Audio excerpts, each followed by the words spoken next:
create that categories that are quite established, and then we'll have to deal with it as adults. And we don't want to give our children that, like expose them to that situation. So creating something to implement in their first phone. So they will learn better habits and integrate it, on a level where it's not like a conscious decision that, oh my gosh, this is bad for me, I should put it down. Like Or food? like, Like food? Put this down, you mean? no, the phone. They to lessen the screen time Ah, okay, the phone. in children. All right, Yeah, so I have an app in the phone then All right. that will help with that for children when they get their first phone. So that's what I'm doing. Sounds interesting. Thank you. And you?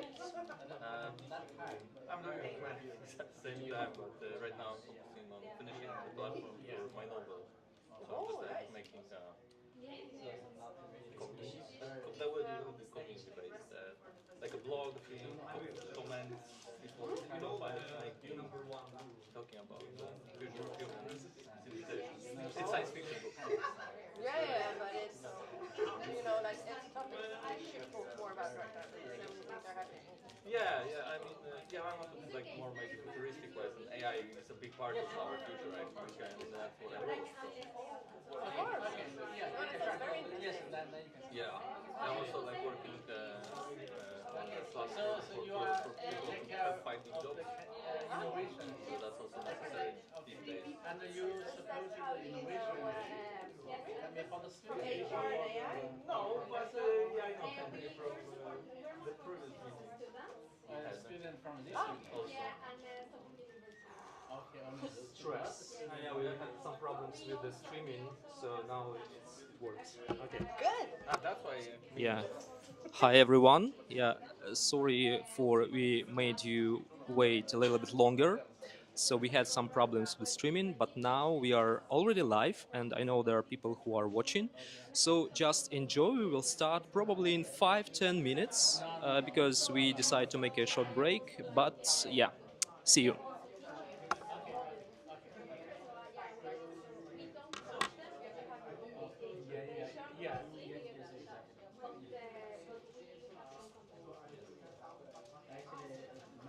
Many years ago, I and Anders, we joined a kind of competition. Yes.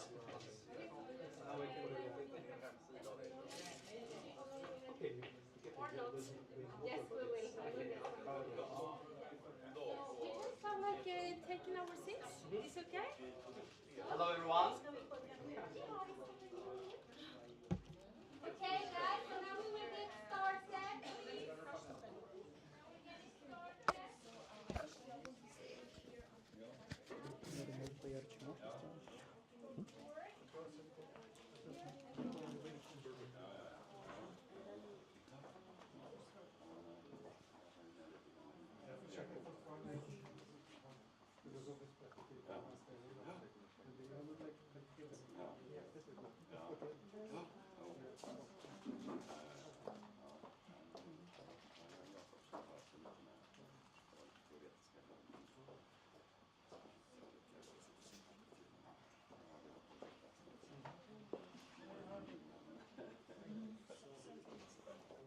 So yeah, take a seat. Shall we see the panelists? No. Just sit here. I will invite you because I will need to. Yeah. Okay, it just mean like breaking rules. Exactly. I am an entrepreneur, like to break the rules.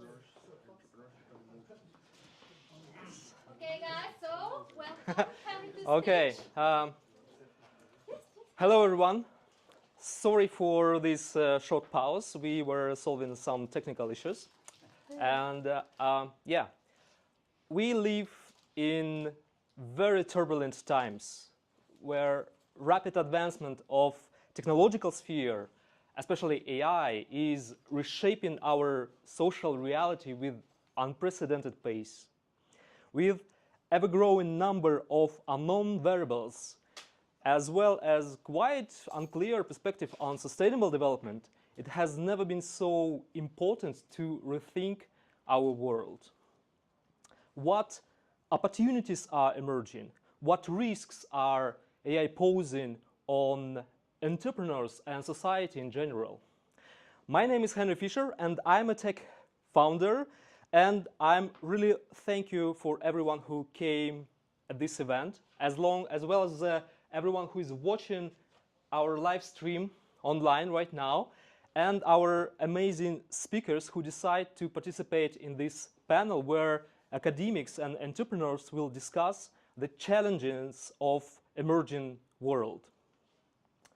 So this event organized by Drivhuset, which is a non-profit organization that helps entrepreneurs, students with workshops, personal coaching and events, as well as Innovation Station, where we are right now, is an innovation hub for entrepreneurs as well as companies and academia in Södertörn. So, but before I invite our amazing speakers, let's think at the moment about technological revolution. What is this? How it looks like? From the historical perspective, sometimes we can actually visualize it. So, for example,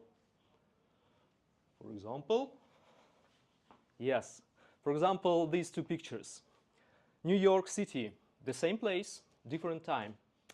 At the left picture, among hundreds and thousands of horse carriages, there is only one car with the inner cumbersome engine. And 13 years later, the same place, among hundreds of cars, the only one horse. The same place, different time, and absolutely different realities. Different smells, different sounds, and different feelings of security. Or technological revolution can look like this. Something has definitely happened between these two dates, I would say. And there are always two perspectives, conflicting perspectives, on how we see technological impact and the role on the society. Technological optimism and technological pessimism. And technological optimism, for example, can look like this. So I replaced the name of the technology. The coming of era will make war impossible because it will make war ridiculous. Sounds good, right? Or through the man will conquer space and time, overcoming all the barriers and distances. If you're not familiar with this quote, you probably will never guess what is that. Think about it. Any guesses? Nuclear? Nuclear? Almost. So this is the quote of Guglielmo Marconi, the father of a modern telegraph and a Nobel Prize owner, and he was talking about radio. And we all remember how strong impact this technology made on our world, which doors it open to the huge stack of the subsequent technologies that we use today. But we also remember the dark side of this technology, which risk it posed on the society. And the same with the nuclear, with the almost utopian promise of clean and cheap energy and dramatic consequences that this technology posed and risks that we still have in our world. And today, the new world is emerging, AI. And it's actually funny, but from the starting of research of AI, there already were fears and skepticism about this technology. And we all aware about these fears, and we have them in our cultural layer already. So that's interesting. So we all have our perspectives on AI, and we could define ourselves, are we pessimists or optimists? So let's vote. Could you raise your hand who have bright expectation from AI, that AI will change our world for better?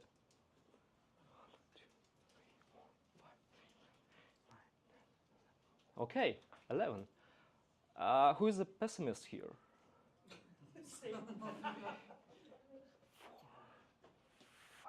4. Okay, that's good, that's good. And there is something special about this technology that have never been appeared in previous technologies. So before, even with atomic bomb, it's us humans made a decision to apply it or not. And this technology is meant to have autonomy. And today we have a huge rise of the interest and investment into AI agents. AI agents are systems that were built to be autonomous, making decisions, having their memory, and utilizing different tools to achieve specific goals. At the same time, we see impact on the labor market as well. People are losing their jobs. What are these students that currently get an education will do in the future? And the speed of the progress is huge. 2 years ago, we had only one, good model that were impressive. OpenAI, GPT-3. But today, we have many of them developing in different directions. And business is struggling to adopt these technologies. And this is obvious. And in the most cases, business applications of AI look like this.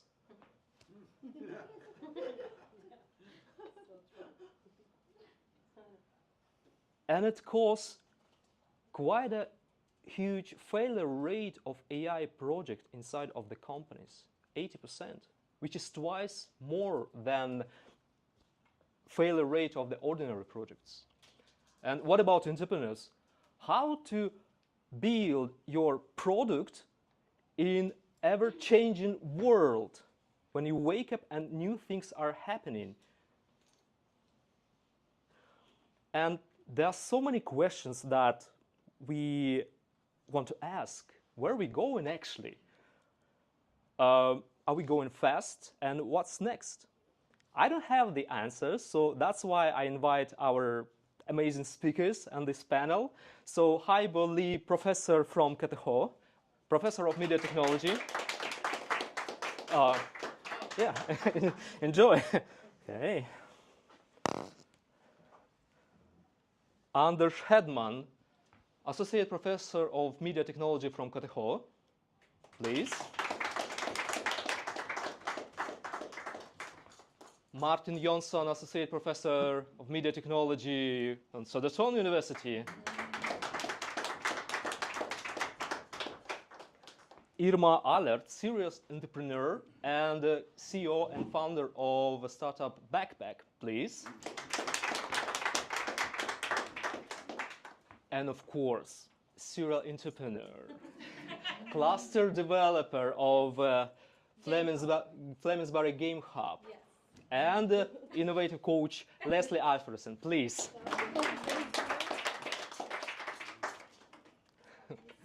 Okay. Hello. Yes.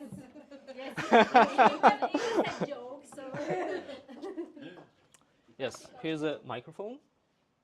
So yeah. So it's yeah. The first question actually for you. Just no. Just hold it okay. as a mic. I looked through your papers. I tried to read some of them, but actually I failed on reading even title. You have such a deep expertise in deep tech, and you know there is a silicon basis, microchip, and some kind of architecture that we use today, GPU, parallel compute. On the other side, there are algorithms and development of these algorithms, from more or less primitive machine learning algorithms to neural network that we use today, that are basis for LLM models. And you as a professor, as a person with expertise,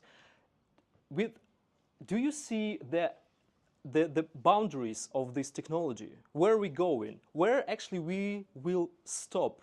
How are we limited with the technology? Hello? Yeah, just speak. Yeah. Is it working? Yeah, it's a streaming. Okay. First, thank you for the invitation. So I'm the professor of the media technology. So I always said I'm a technical guy. and I don't know, if you look at the AI today, I would say that the development is fantastic.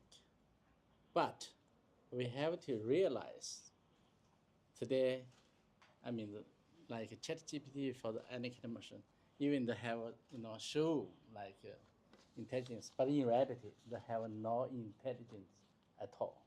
For example, just like ChatGPT, they can generate the text, but they don't understand what they generated.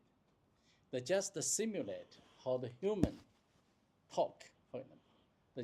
Behind this is just a kind of a statistic machine to tell the system how to generate the next word. Okay, so remember this. So they never understand this. But of course, so there are no real intelligence. But today the machine just try to simulate human intelligence. And for me, if I look at the development of the AI, I would say that, so probably very, very soon, machine will do much better at reasoning. Okay, reasoning is the most important ability from today's AI. What means reasoning? Because quite often we need to solve some kind of complex problems. Complex problem means that probably they need 100 and 1,000 steps for the reasoning. I mean, look at some very hard mathematical problems. The best mathematician, normally they can only, for example, reasoning for 20, 30 steps. But today, machine can do the reasoning more than 200 steps. So I would guess that with very soon, this year, next year, so machine should have ability to do reasoning, let's say, over 1,000 steps. At that stage, then we can see, we see something I can call super intelligence.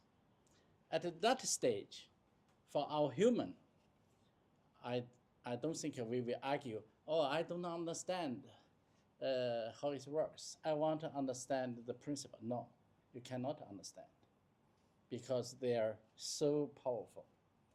How deeply can we go with the current technological stack?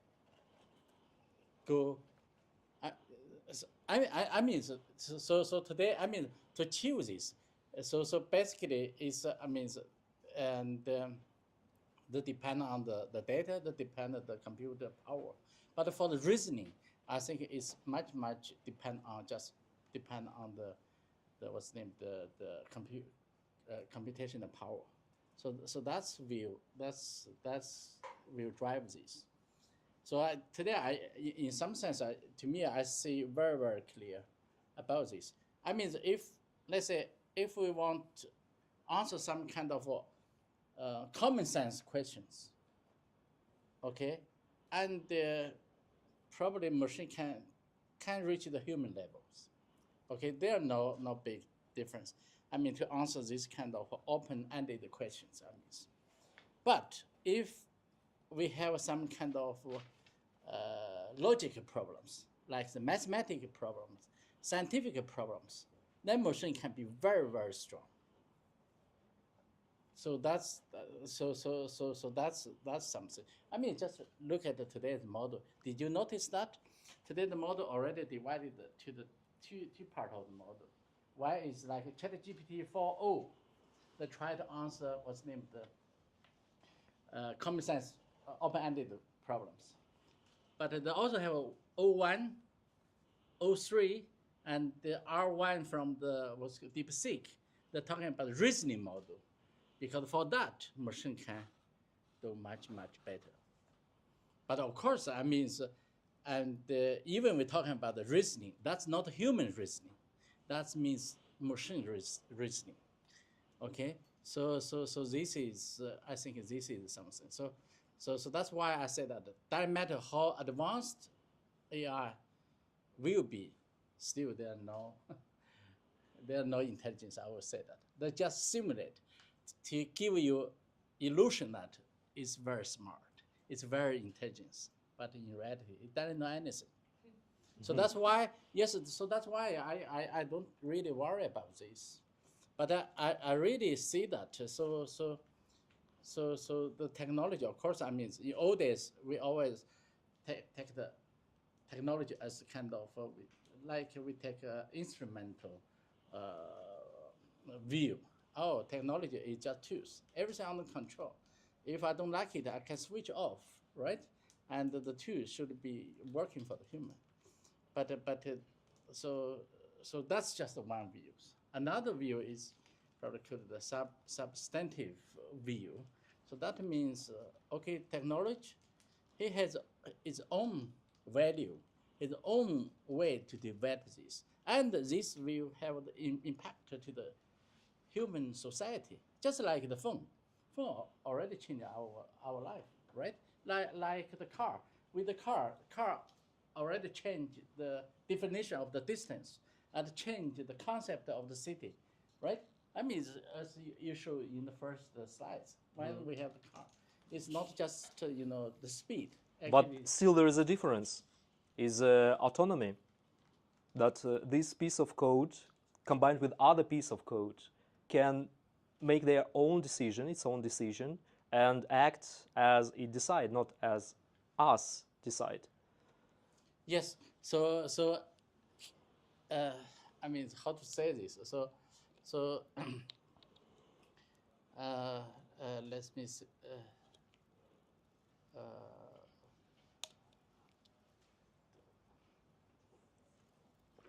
Let me think about. Let me think about.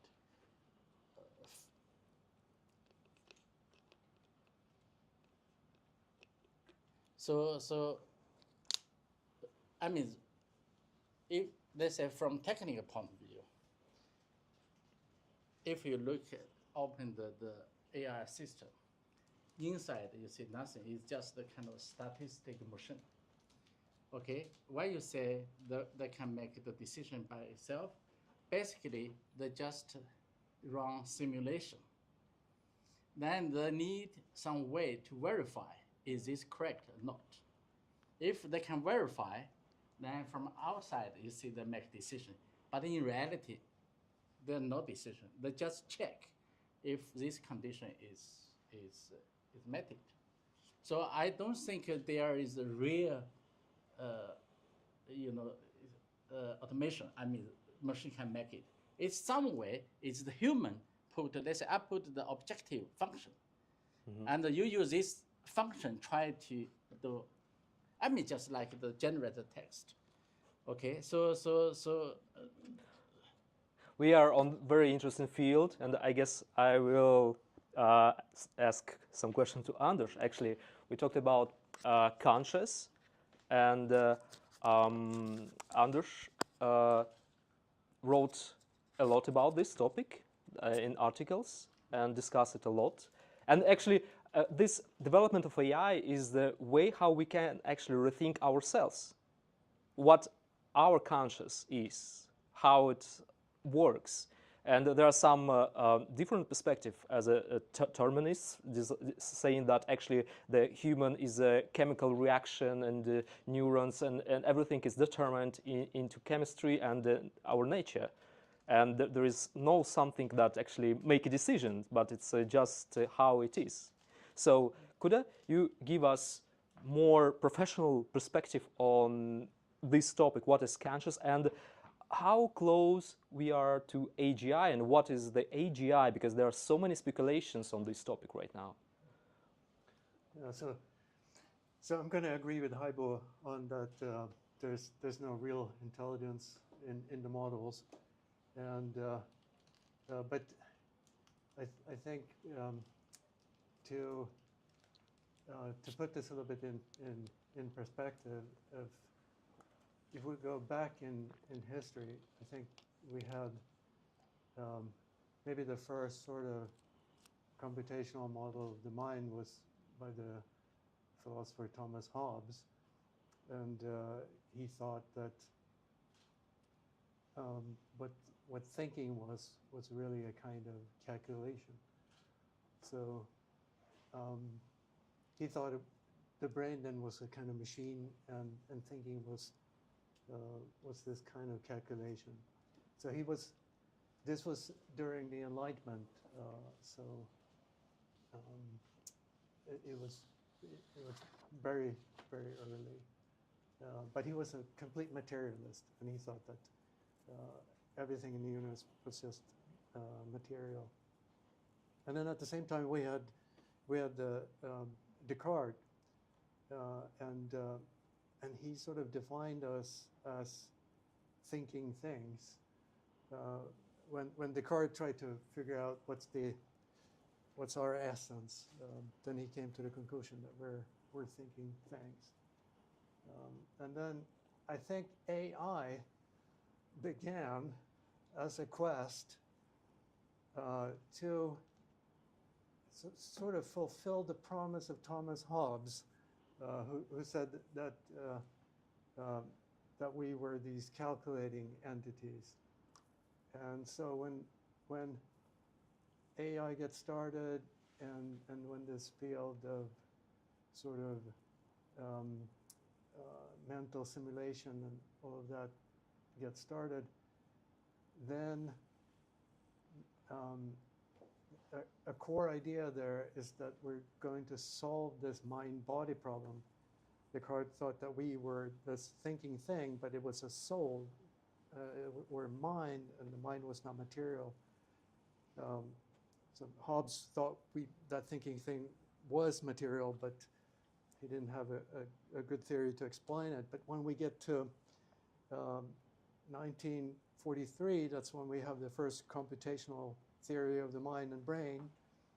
Then the researchers McCulloch and Pitts, they kind of view the brain as a neural network or something like that, and they had this computational theory of the mind, and that stuck. This computational theory of the mind has been with us ever since.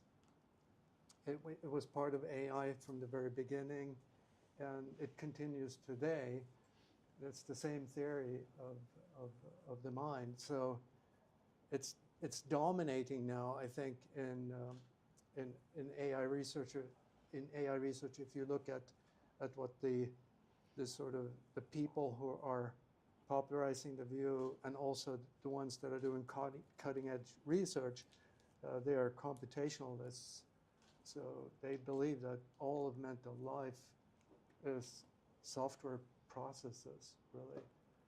And so there you have Hinton, you have Max Tegmark, you have Nick Bostrom, and all of these people have a computationalist view of the mind. But there are philosophical arguments against that view, and they came around the 1980s.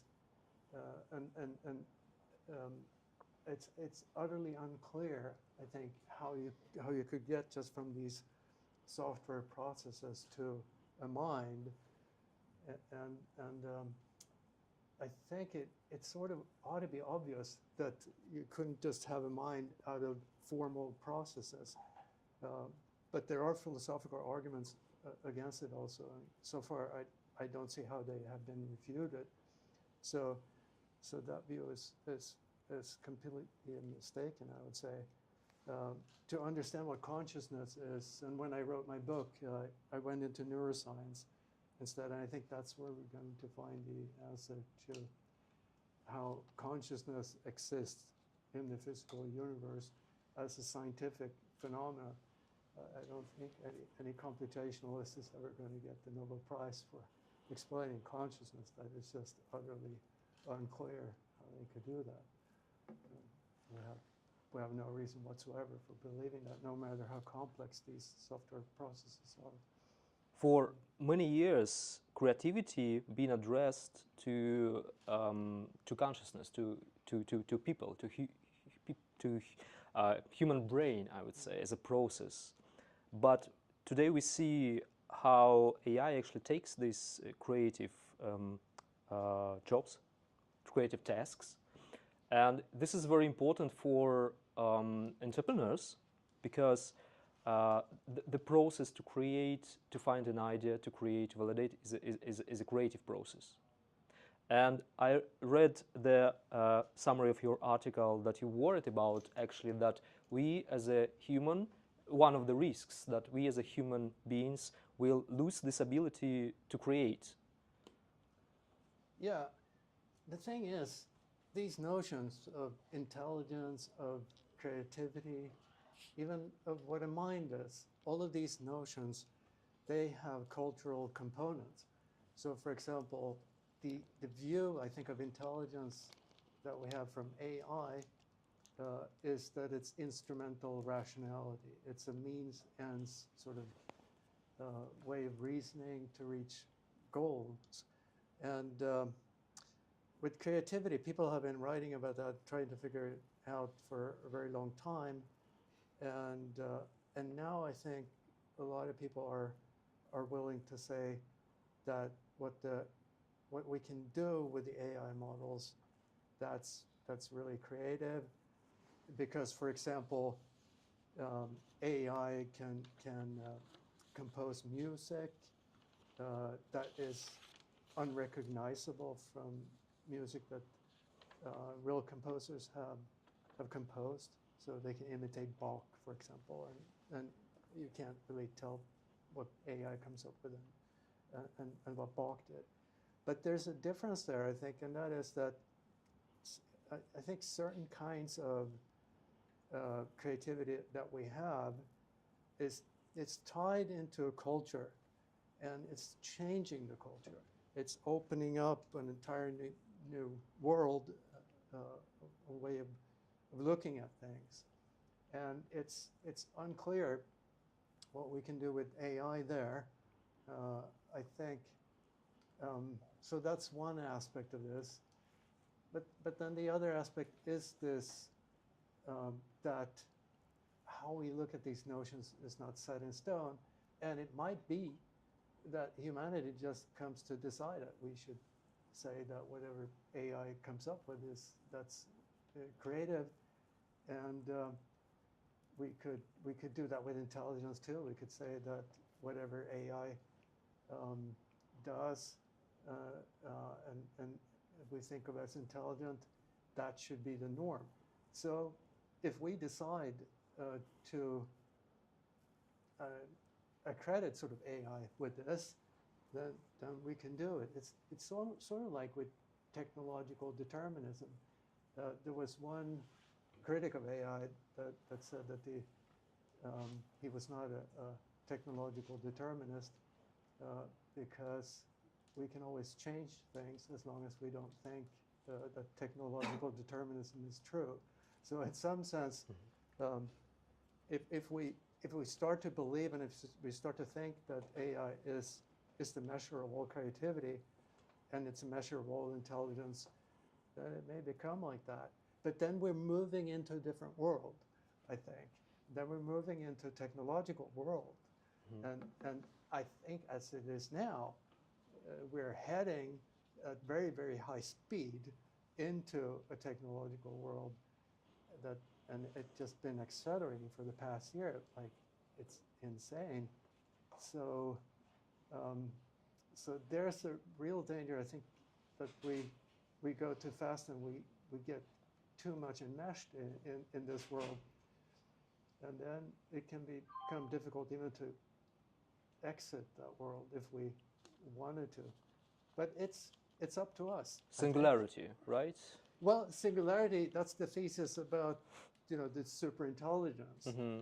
And it's been coined by a computationalist.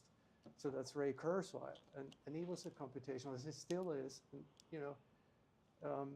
that's sort of a one-dimensional view of intelligence that it has to do with sort of reaching goals and all of that.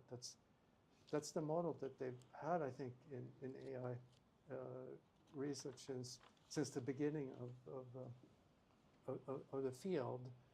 Not to say that the models can't imitate all kinds of intelligence, but if you look at the models that they have, Stuart Russell, Nick Bostrom, Max Tegmark, and so on, they all have this view that intelligence is about reaching goals, and the goals can be totally insane. It's not part of their view of intelligence. So yeah, that's the singularity, but the singularity doesn't have any value. It doesn't have any wisdom, anything like that. It's just this pure intelligence that is about reaching goals. Like, we are losing human touch, I would say, gradually. As Martin, I read your article and you refer to David Pye's notion of losing human touch, actually. So can you comment on that and then gradually go into all the risks that you discussed in this article? Sure. And how can it be actually related to our everyday workflows as entrepreneurs, software developers, UI, UX? Yeah, I can sort of continue a little bit where you ended. So I think, So I think I think you can have another perspective on AI and what it is and what it does. I mean, so there's a lot of focus on understanding it as something that is similar to human thinking and replaces some things that we, as human, parts of our problem solving and thinking. So I think another perspective on this is instead to see it as always. You can always look at technology as something that extends us as humans, that we always, in all our thinking and all our problem solving, we are always sort of engaging tools.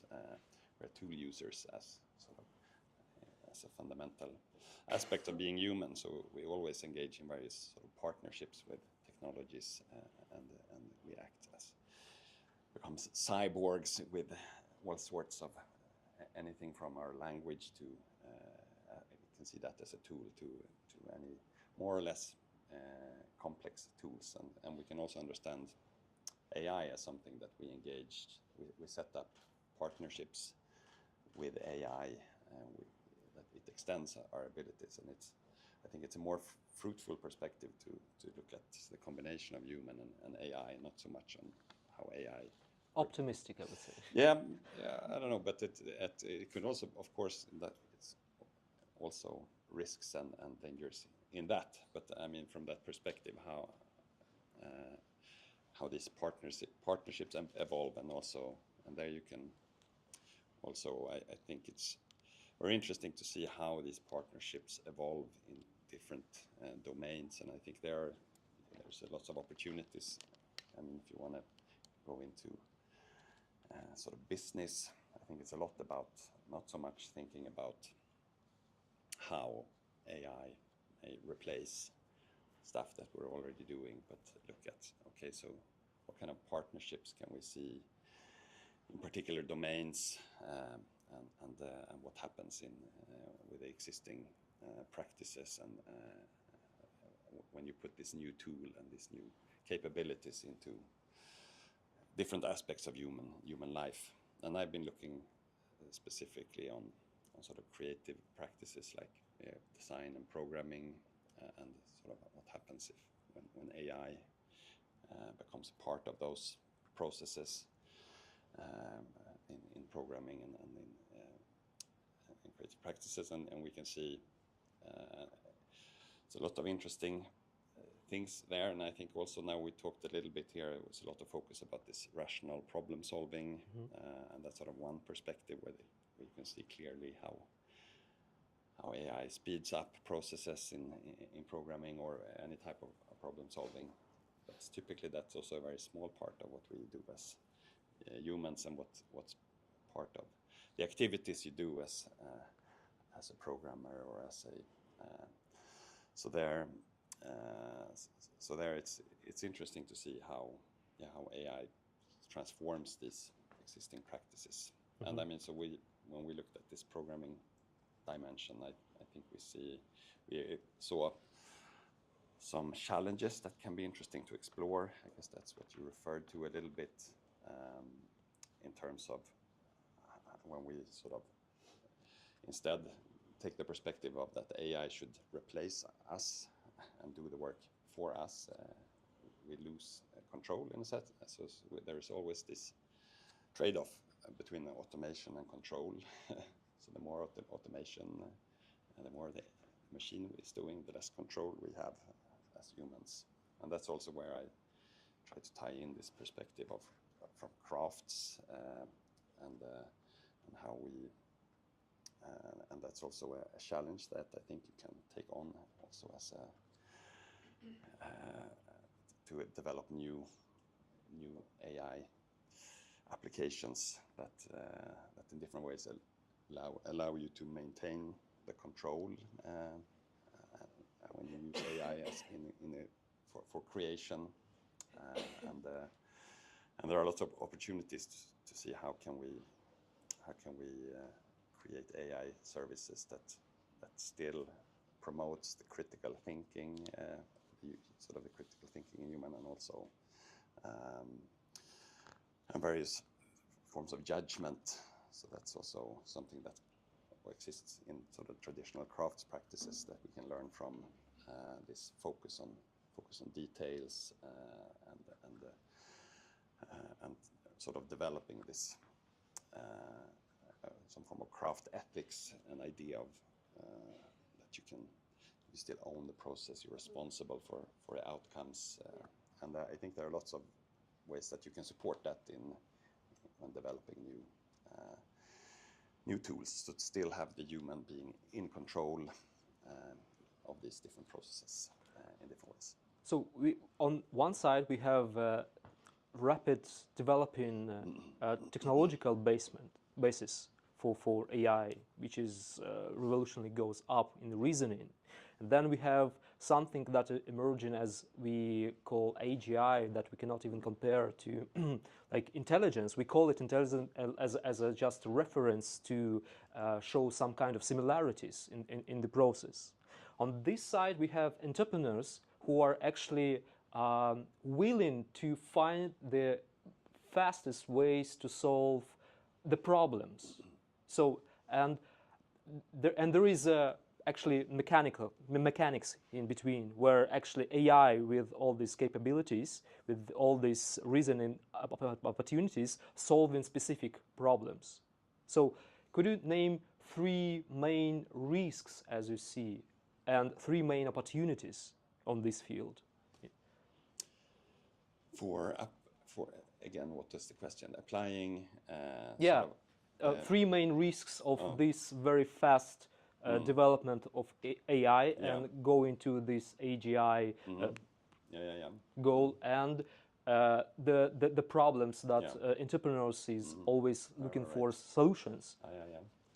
Okay, so I mean there are a bunch of risks, of course, and especially I would say if you have these more capable models, I think one risk is that we lose. That we sort of have too much overconfidence on the capabilities of AI. So that was related also to what I talked about, that we retain our control because we believe, and there was just a recent study from Microsoft about critical thinking and the AI showing that if you don't have sort of a confidence in the activities you are using AI to do, sort of a base confidence, then you tend to not reflect critically on the outputs from the AI. So I think that's sort of one clear risk that we see, sort of this overconfidence in AI in relation to our own abilities. So we really have to build our own confidence on what you can do with AI. And then, and I mean, there are other, I know we will get into more things like bias and all these things that these tools carry with it, sort of the different, that they, and I can see, I know you're going to talk about bias, but I can just see something that we also see in our research or some other research on programming with AI, that this notion of drifting is that people tend to follow.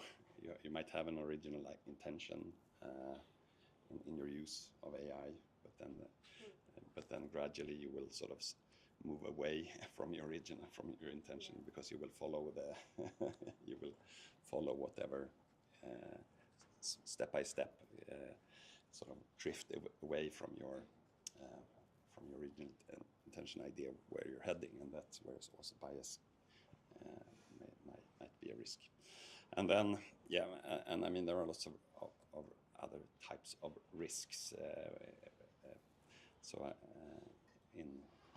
in a sort of applying these very powerful, broad general models to specific domains. So I think, maybe I just stop with. Okay. So let's talk about bias. Continue the conversation. So actually, Irma was my inspiration for this panel. We were talking on that kitchen about her project. Is a software for children to cope with emotions, named Backpack. At the same time, Irma was researching gender bias in LLM models in ChatGPT. So could you tell us a little bit about your project and about your research? Yeah, I was writing my thesis here at Södertörn in the rhetorics, and I was researching the output, like what does it generate in terms of stereotypes and gender bias. And I don't have the same knowledge at all as these guys do when it comes to the tech. That's why you're all here together. No, and that is also quite useful to understand that you don't need to know what's in. You just need to check what comes out, because that is what affects you. Why it happened is less important. I mean, it's the same as when you meet people. It's like, well, you hit me in the face, you have a good reason, but you still hit me in the face. So look at the hitting, focus less on the reason behind. So I asked Chat to write speeches for me on the climate change topic, and I asked it to write it as a female, as a male, and as a non-defined gender. And there were huge differences. And I researched it both in terms of language, since this is rhetorics, and that was quite, I mean, everything I expected. It was more emotional with women, and it was more logical reasoning, references to like evidence and such when it came to the male speeches. But then I also researched for ethos, which is like character, building confidence and building a relationship with the audience. And what I found there was that all the female speakers, they were building their whole like character, everything that defined them, that made them reliable upon being women. Just because they were women, they should be listened to, and here's the trick also, by other women. All the women were talking to audiences that consisted only of women. So I mean, regardless of why this happened, the effect is still that it signals that women speak for women only, which could be men wouldn't listen to a female speaker. And it also signals that women's main worth is within their gender. There were no references to gender from the male side or the non-defined side. And also those speeches were quite similar. So the female speeches were very different from the male speeches. And I mean, it's easy to say that this is a reflection of what the client has learned because it's already out there in society when it comes to biases, etc. But that is not completely true because one, from what I've seen in my research then, well, biases get enhanced, which means that it isn't a true reflection of the situation in the society. It's inspired by it, but it's not exactly a match. It's a little bit exaggerated. And the other thing is that now, since we have had material circulating that is AI inspired or generated for quite some time, the client is starting to confirm itself on itself's material, which means that if I was that woman that asked for that speech, held that speech, that went into the news, and then the client reads the news, it's like, oh yeah, there you go. You know, that's a female speaker for you. And that's gonna create a spiral, a feedback loop where the biases it confirms itself, basically. And that is something that also transfers over to how we define ourselves. I am right now building an app for children to make them use screens less. So I'm trying to reverse all the algorithms that pull you into the digital world and hold you hostage, I would say, and reverse them, to use them to nudge out. And of course, there's so many great things about screens and all the things we can do. And there I would say like AI is a tool to give us less screen time, because why would we need it when the client can do it for us? We don't have to sit by the screen then. So, but the useless screen time we need to get rid of. And we need to go in early and teach the children how to implement habits that are healthy, because now we're not implementing healthy habits within them and we're leaving them just like, okay, you'll sort it later. And I don't think that's fair to kids. So I want to set this straight and I want to do it early with the children. And in my work as an entrepreneur, I, of course, ask, like I use chat and I use Copilot, and I actually use them for different things because I find them quite different. I ask for input, and in the beginning I was like, could you help me generate this? Or could you help me with this research? Can you find articles on this and this? And then I realized like, well, one thing is I don't trust it because I find that sometimes it doesn't add up at all. And sometimes it's too narrow. There's so much research missing. But the other thing is also that there will be anything I ask it to produce, it's going to be tainted by stereotypes.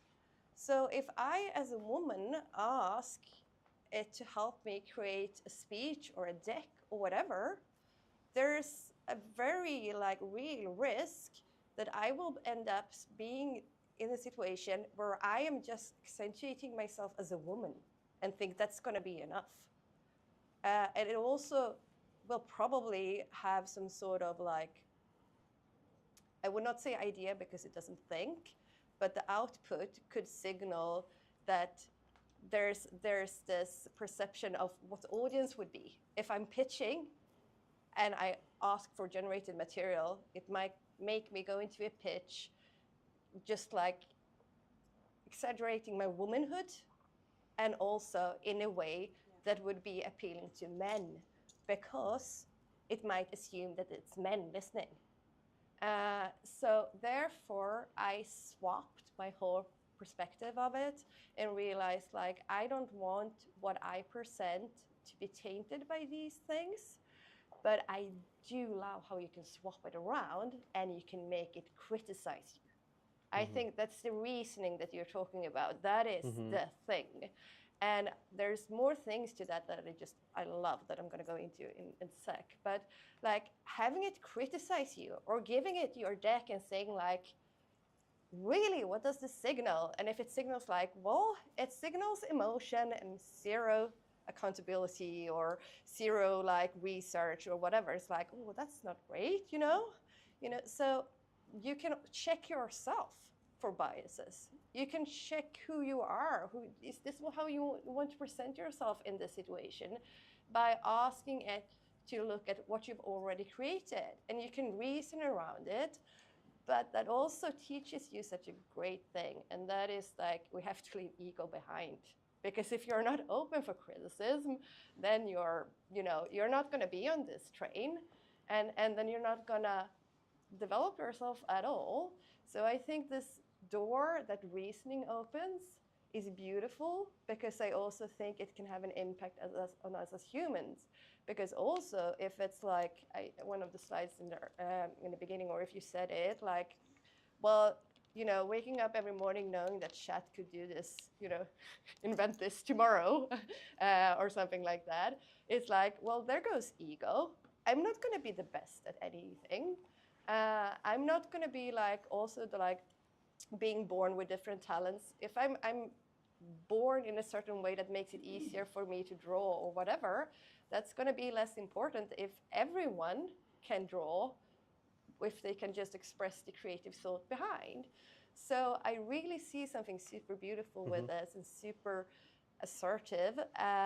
We just have to realize that right now generating stuff is not something that's very reliable. The criticism, the reasoning, the self-improvement side that we can use AI for is just absolutely amazing. But that's interesting.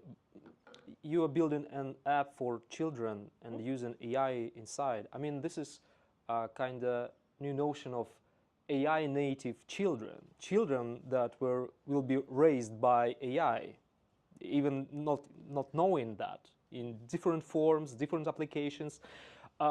So isn't it scary actually that we built AI currently, LLMs, on the data that we collected from approximately 90s to 2022, where these models were trained, and it inherits all these biases and topics, and why this rhetorical shift in the speeches as a woman or man. This is nothing wrong, but internet gave voice to women, to LGBTQ community, who openly expressed their views, addressed their messages to their communities on Reddit, on other web platforms, and then this data became a source for LLMs inheriting all of this. So the question probably I will ask Haibo and Anders, the rise of reasoning element in the LLM, could it potentially solve this bias problem? Okay. So actually, yes. Today when we're talking about the risks, we're always talking about the biases, but from technical point of view. So we know that today the AI is built on machine learning. Machine learning is kind of data-driven. So actually in the field, in the very, very beginning of machine learning, all the research already know that machine cannot learn anything without biases. Okay, so you have to have the biases. So and in our field there is a famous theory called no free lunch theory. Basically, it said that so there are no model is best for everything. if the model is good for these cases, it will be worse for this one. So in some sense, if we choose to use the AI, then we have to accept that we have to live with biases. Biases is not always the bad thing. It's just up to you how to handle it, how to control it. So, but it's not, technically, it's not possible. But culturally, we can overcome biases. We can build a narrative, build a discourse, Yes. and then somehow to go on the absolutely different level. Right. But using the static data kind of prison us in this cultural state. Exactly. So that's the really problem.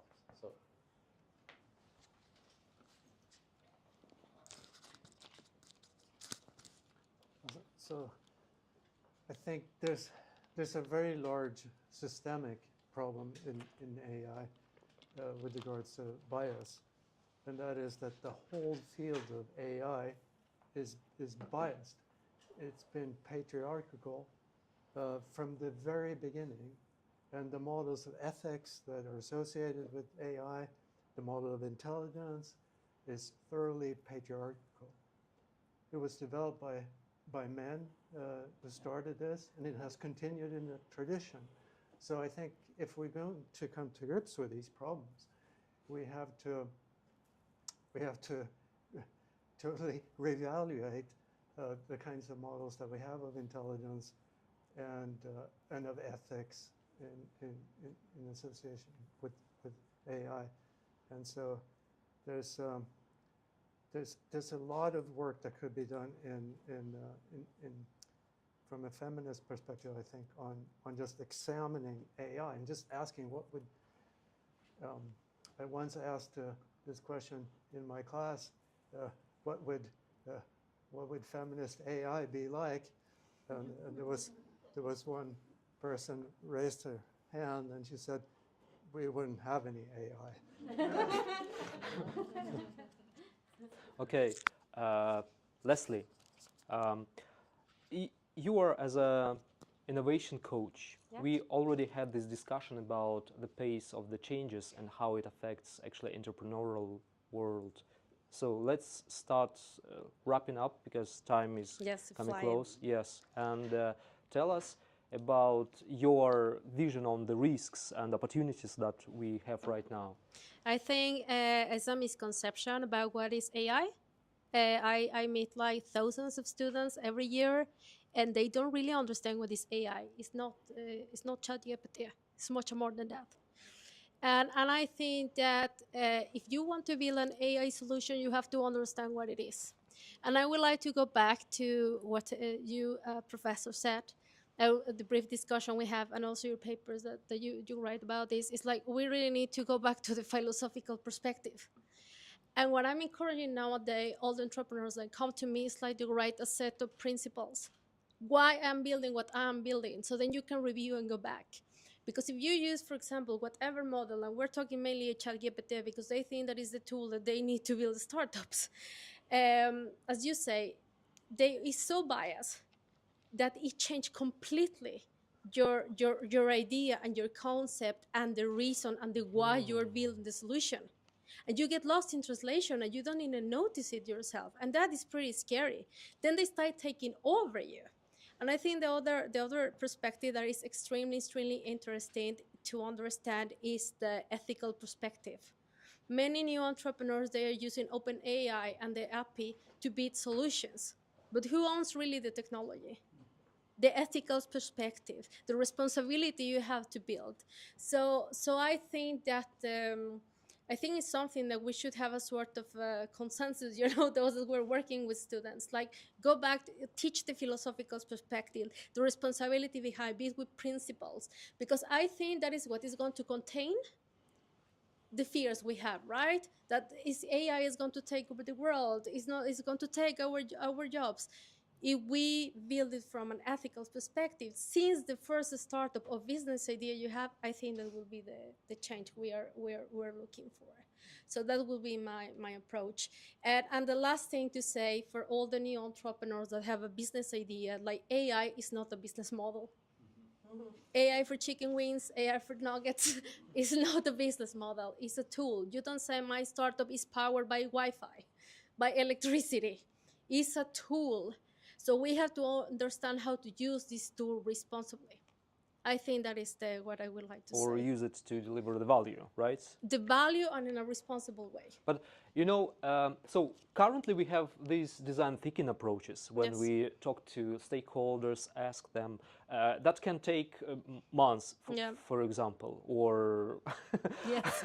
it can take months, Yes, for I example. know. Even more depends on the. But when the environment is changing like this, when I interviewed 15 recruiters a year ago, and today they all use ChatGPT and their routines are absolutely different. How can we actually navigate in this crazy world? I think that you should always have the combination and never lose a human touch. The one-on-one interview when you're looking for insights, market insights, is so important because you are talking to people. You can go on and search for reports. You can search for insights, ChatGPT, or whatever, DeepSeek, or whatever you use. That's fine. But the human touch. So always I encourage to my entrepreneurs, you know about that, Sally, Henry, Irma, all of you guys, that go and talk to people. And I think it's also a sort of habits and principles. You have to talk to people. We are building for people. You cannot let AI take over the way you are building your solutions. You are building a startup because you want to solve a problem. So you cannot take AI to take your idea to take over your brain and your own responsibility. So I think that would be what is my take from this. Okay. So yes, time is. Yes. I would like to talk We more. can continue talking. We have some graphs and some support. All right, we'll just quite rapid question. Just could you name one by one, passing the microphone, the biggest fear and your biggest expectation from AI? My biggest fear is that, and I'm talking about young entrepreneurs and first-timer entrepreneurs, that they are letting AI building the solutions by themselves. They are not building the solutions by themselves. AI is taking control of their own decisions. That is my take from this. So I am one of these people, actually. A year ago, I was trying to use ChatGPT to figure out the name for a startup, and it gave me a name, Resumate. I took it, and what do you think?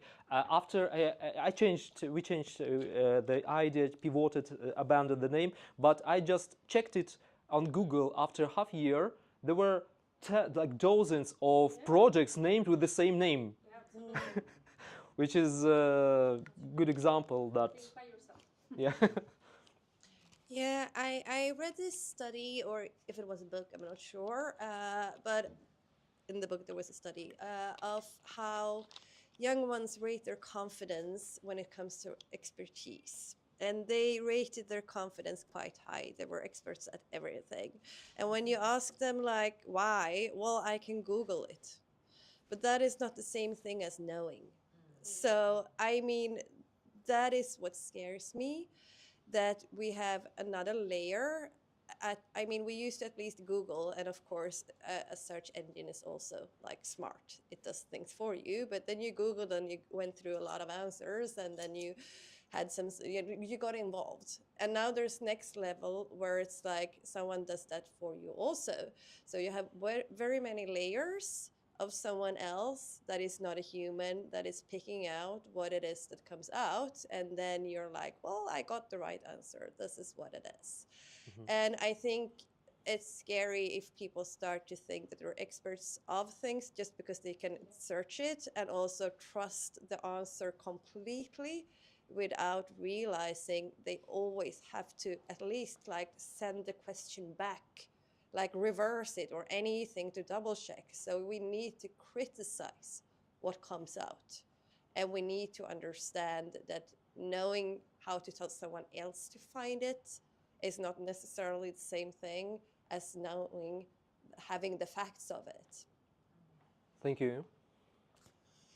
All right, so I guess my biggest fear is that we forget to use AI to improve our lives. I mean, we forget what is the good life, what is it that we really want to spend our days with, and we sort of automate everything that we can automate, and we sort of don't really think about, okay, what is left to do?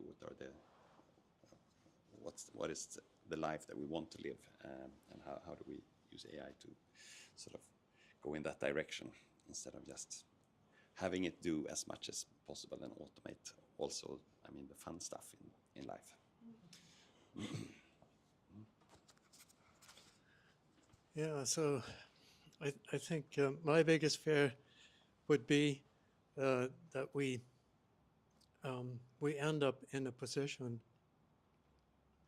where we're as a collective, for humanity, we're unable to make a wise decision with regards to what kind of future we want to have.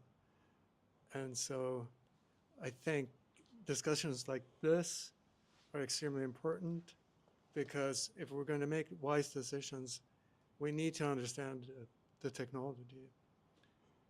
And we need to think about how we can flourish with the technology in the future, how we can find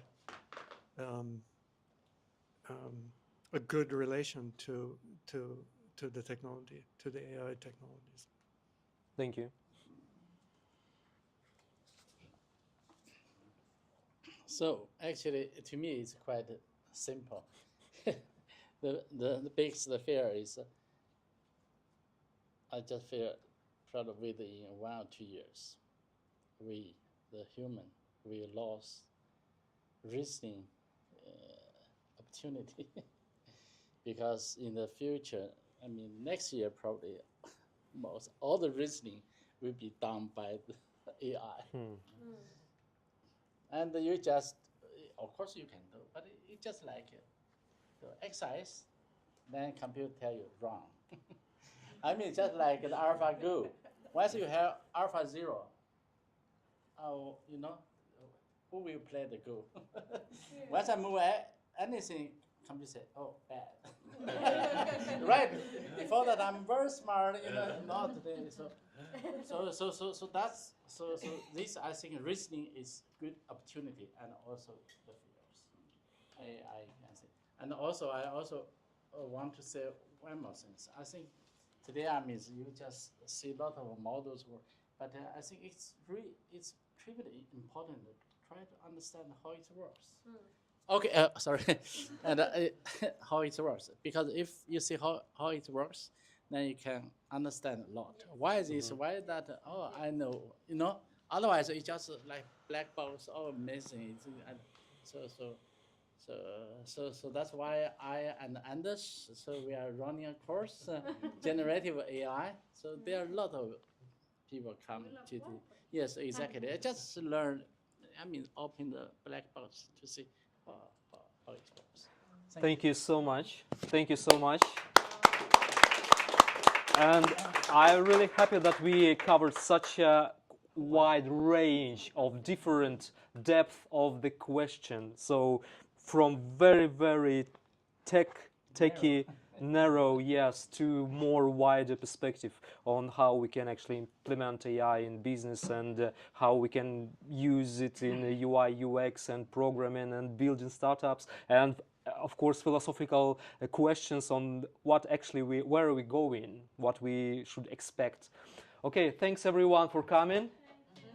Yes, thanks everyone who is with us on live stream. Yeah, enjoy networking, mingle session. There is a popcorn. There are amazing, delicious wraps, coffee, drinks, fruits, and yeah. Thank you. Very good question. Yes. Thank you. Yeah. Thanks so much. Thanks for coming. I'm very excited. This is my first panel, so yeah, I really hope that we were quite wide. So next time, so I more prefer. Oh, You know, since sorry. we don't have many people, we can more sit down, they have a whiteboard. Yeah. Instead we of can just do sitting it there, again. we can do have it more again interaction. if you want, absolutely. Right? What is this course about? Thanks for coming. And I hope we're gonna see each other soon. Yeah. Good luck. In touch. Yeah. Yeah. It's online. We live nearby, so we can. Huh?